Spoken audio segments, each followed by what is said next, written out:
Check out carmarshal.com. The link is in the description. They help support us. Tonight, a former Atlanta police officer fired for his actions right after this chase ended. Exclusive video showing him punching and kicking a teenage suspect on the ground.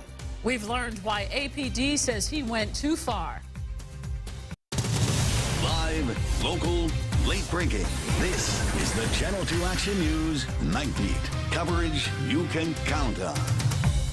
Good evening, I'm Justin Farmer. I'm Javita Moore. Channel 2 Action News has exclusive police dash cam video of a high-speed chase. It led to an internal investigation, and APD has already fired one officer. New at 11, Channel 2's Nefertiti Jacquez worked for months to get this video. She learned what investigators say these officers did wrong. Neff? Jovita, the 8-year veteran said when he was interviewed that the reason this all happened was because that teenager resisted, but the dash cam proved otherwise. We also learned after combing through the files that he actually wasn't even supposed to be there in the first place because he was on a no-drive list after crashing a police cruiser. An Atlanta police officer fired for excessive force after dashcam video captured him repeatedly beating a 15-year-old suspect after a police chase. Only we have obtained this video and the documents that show what happened the day former officer Matthew Johns used excessive force to make an arrest. The 503-page file shows APD terminated him on July 26 for something that happened nearly a year earlier. It all unfolded on September 15, 2016 in southwest Atlanta. Johns, who was a part of the department's elite Apex unit, arrived on scene after the pursuit led by Zone 3 officers and Georgia State Patrol. Johns, who we've learned is also a Marine, is seen jumping out of a cruiser and immediately runs up to one of the 3 teenage suspects in the stolen car and kicks him in the head. The video also shows he kicked the teen more than once, struck him on his side repeatedly, then was seen kneeling on his neck before punching him in the head while cuffing him. Johns told investigators he thought the teen was reaching for a gun, but one of his supervisors didn't think his story added up, especially when the other officers on the scene said the 3 suspects never resisted. This document shows they immediately placed him on administrative leave, but then the case went cold until Chief Erica Shields reopened it after taking office. While the teen is blurred in the video provided by APD, the boy's family gave us these exclusive pictures of him at the hospital. His medical records show he suffered a concussion. We reached out to APD, who released this statement reading in part, quote, "The behavior of former Officer Matthew Johns exhibited on this videotape does not reflect the standards of conduct resulting from this incident, including disregarding our pursuit policy." And APD telling us tonight that Johns was immediately placed on desk duty after the incident, and he remained on desk duty until he was terminated. We're live in Midtown Atlanta. Nefertiti Jacquez, Channel 2 Action News Nightbeat. Dashcam shows cop savagely beat a compliant teen to the point of hospitalization. An Atlanta cop was fired after a horrific video showed him repeatedly stomp, punch, and kick a teen suspect who was not resisting. By Matt Agarist, November 22, 2017.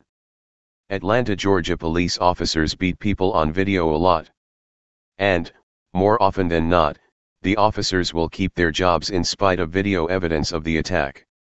However, an attack on a teenager by an Atlanta cop was so egregious that it did, in fact, cost him his job.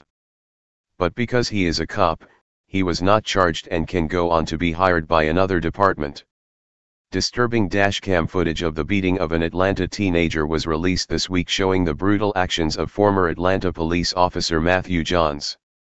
The video shows Johns repeatedly stomp, kick, and punch the teen who was not at all resisting arrest. Johns was not supposed to be there that day because he was on a no-drive list for irresponsibly crashing his cruiser a few weeks prior. However, he was still allowed to check one out, use it to ram another car, and then savagely beat a teen and lie about the entire ordeal. As WSB-TV reports. Advertisement. It all unfolded on September 15, 2016, in southwest Atlanta. Former Officer Matthew Johns, who was a part of the department's elite Apex unit, arrived at the scene after the pursuit led by Zone 3 officers and Georgia State Patrol.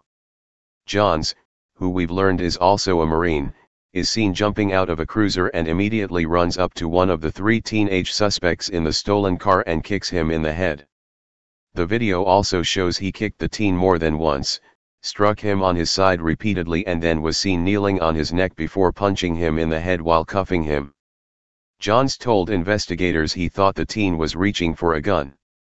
But one of his supervisors didn't think his story added up, especially when the other officers on scene said the 3 suspects never resisted. According to the report, after the incident, Johns was placed on administrative leave and no action was taken until a new police chief took office and reopened the case. Read more. Graphic video shows a half-dozen cops pummel man as their canine tears him apart. Johns was then fired.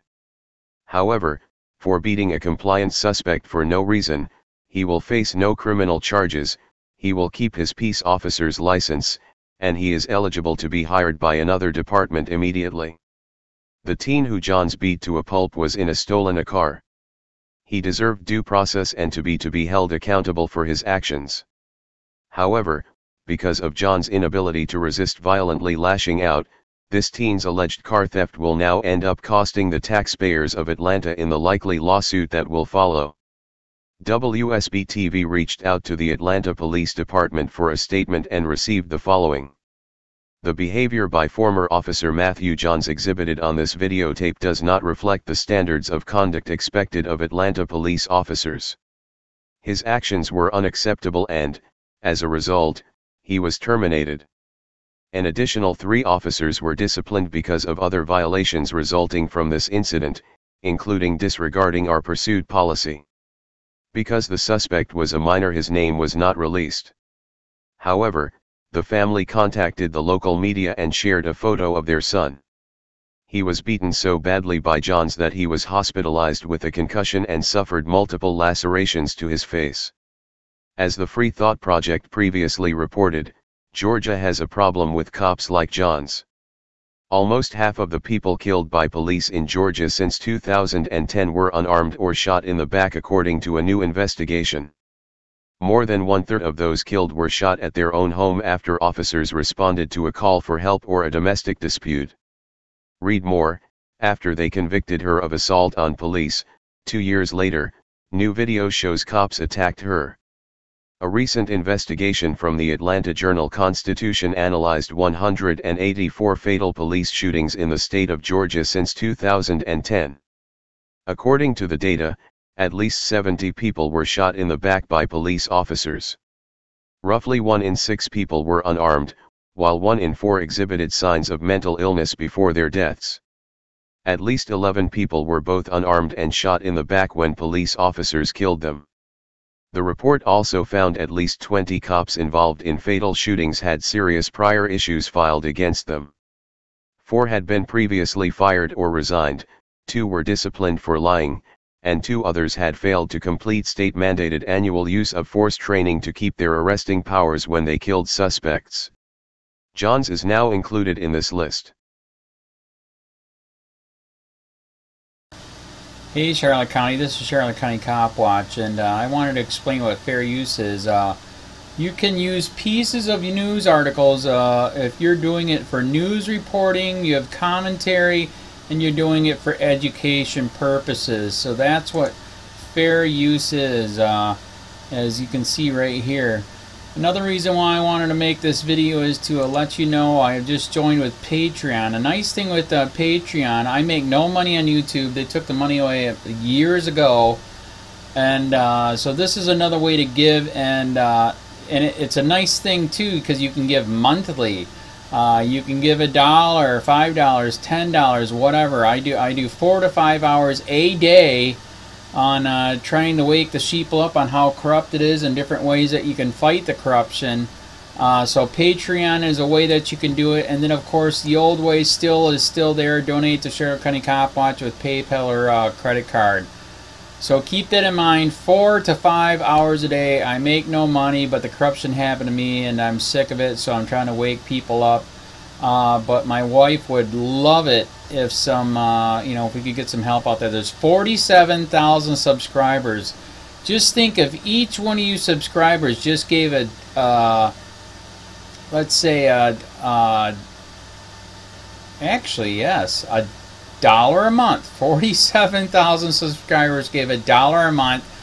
That would be awesome. That's not going to happen. But anyways, that would be great if it did happen. But, you know, do the math in your head. Just think about it. Like I said, 4 to 5 hours a day. I get no money from YouTube. YouTube has gone nuts. You can't do anything anymore. They're taking the money away everywhere. So these are a couple different ways that you can still help out with all this time that I put in. And as you know, I'm in a special situation where, you know, at least I can do it. You know, 4 to 5 hours a day. We have a cleaning company during the day. That's what allows me to do this, and we're debt-free. So this is my hobby. I don't go fishing and all that other crap. I try to save the world.